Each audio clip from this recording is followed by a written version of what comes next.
guys, for today's video, magde-deliver po kami sa HMBG dito sa PNR, yung gumagawa po ng riles dito sa Minali, ito Apalit. Ayan po, tuturuan namin kayo kung paano mag-deliver ng mga materials dito. Magtatanong po muna tayo.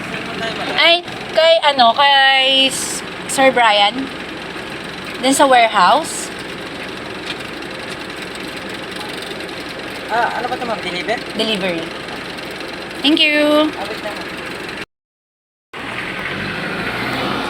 Ayan guys, so pinaproceed na po kami sa sa receiving area po nila. Ayan.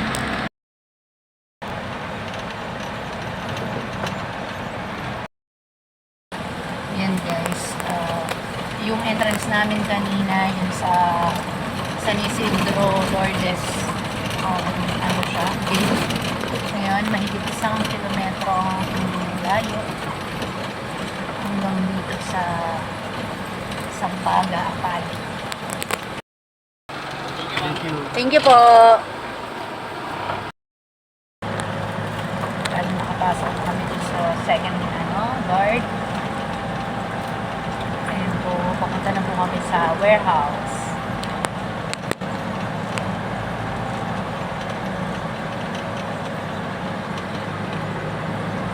Diyan po nila ginagawa yung yung mga precast.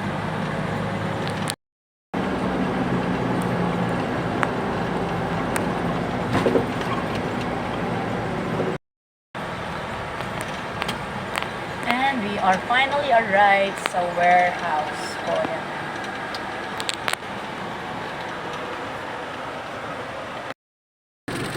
Guys, may 5 receivables na DR ako dito. So, pumunta muna ako doon. Kakatok po tayo dito. Tao po!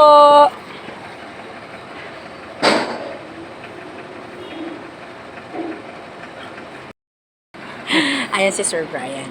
Sir, may 5 deliveries po ako.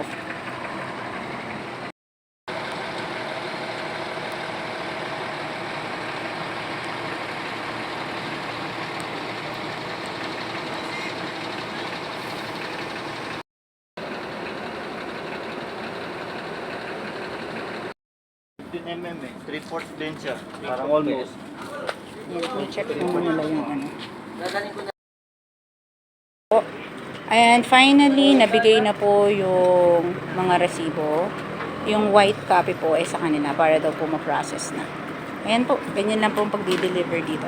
Pwede na po kaming umalis. Thank you guys! So finally guys, yun nga, tapos na po kami at palabas na po kami sa HMBG. Ayan po. Thank you po sa aking husband. Siya po yung nag-drive at naghahakot ng mga gamit. Thank you!